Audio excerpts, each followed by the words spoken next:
Hello, how are you? Welcome back to Coffee with Temmi. This section is where I talk about the books that I'm reading or that I've read that interest me. And if you're just new to my channel, could you please subscribe over here? Yes, subscribe and put the notification button so that you know when something new comes up. And also, if you have not, you've been watching but you haven't subscribed, please do. So recently, I've finished 2 books. One is The Guest List by Luly Foley, and the other is A House for Mr. Biswas. You remember from the last one that I talked about still trying to read this book. I mean, it's really long, it's like 800 pages or so. You will have to not have anything to do. So it's taking me from last year of taking this book and putting it down and taking it again. But I was just determined to finish it. I can tell you though, but towards the end, I was like, seriously? When are we going to get to the end of this story? Whether Mr. Biswas gets a house or he doesn't get a house, I would like to know. But before I talk about that, let me talk about The Guest List. I've not read any book by this author before, so this is my first one. And finally, I understand when a book is described as being dark. This is not just because the whole setting is in a dark, remote island, but even the story line. It's a fact. You've got to read this book at a go. So you either have to have time or you're a fast reader. It's about 400 pages, I think, but it's a page turner. You want to know, so what is going to happen now?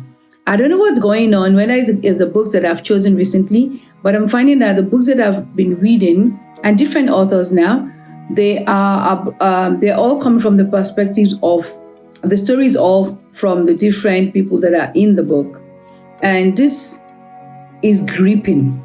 It's gripping in the storyline, and it's gripping in, you're reading it like, oh gosh, what's going to happen? But it's not horror. It's not horror. It's, the characters are very vivid. I like the way she's written a book.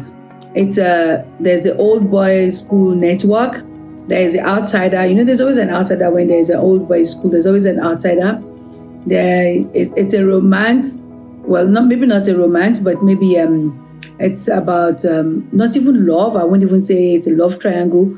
More like a sex triangle, except that how do I say this without giving it away? So there's a love and there's sex going on. It's betrayal.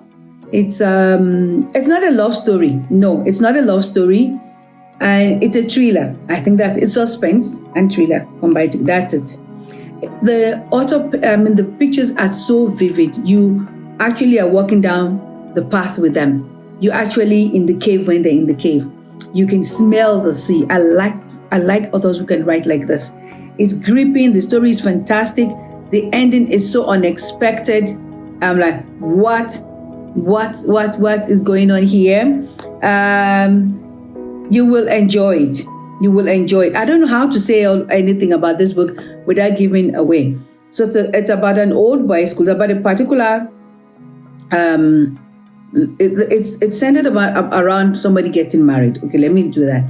It's centered around a wedding that's about to happen, and we begin to find out the people coming to the wedding, the family members in the wedding, their relationship, how they interact with each other and with others outside, and tragedies that have happened in their lives. In fact, there are 2 people that are not part of the old boys club, and each come from different angles, and their relationship with the bride to be and their relationship with the other people around them that are also in the story, it makes for a fantastic reading. I'm going to see, I did try to see other books by the same author, but they seem to have the same theme, and I don't really want to go through, I don't want to read this again. It was very well written. It is very well written. So, A House for Mr. Biswas. It's a long story about a man whose life was headed down a particular path, okay?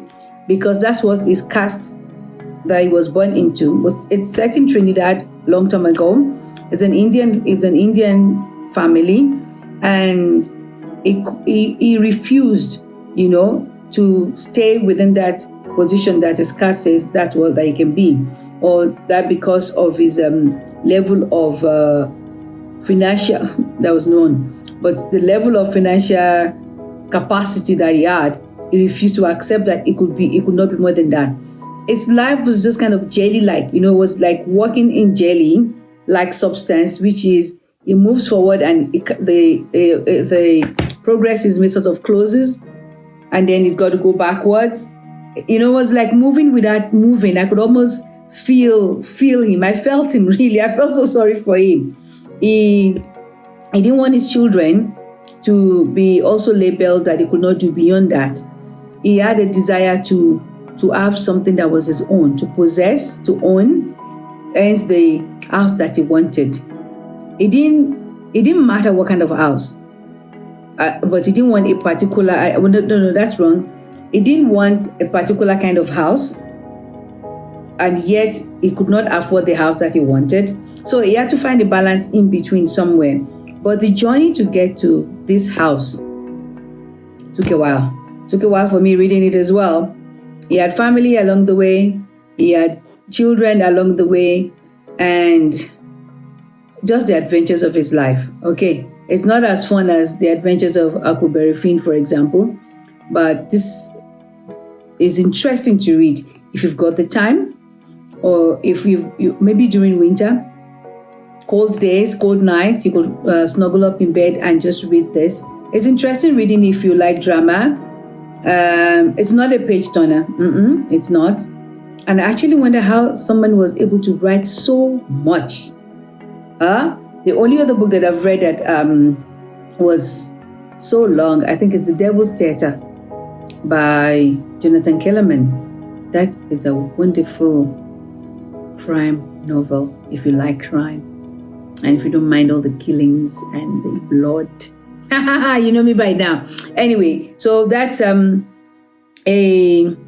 house for Mr. Biswas. Mr. Biswas wanted to elevate himself, in worldly terms, how he wanted to live his life. I'm not sure what I'm reading next. I'm like without anything to read right now. I'm finding that what I feel like reading, it's not the same that I've always read, which is quite surprising because I've just been too stuck in this particular mode for too long. Anyway, if I don't talk about, maybe I'll talk about things I'm watching, because I also like movies. I like TV, which is not good, but anyway, I'll see you next time. Don't forget, subscribe. Yeah, subscribe here. I'm putting it all over the place. Subscribe, like, comment, and share. I'll see you next week. Bye for now. It's been coffee with Temmi. How can I forget my coffee? It's gone cold.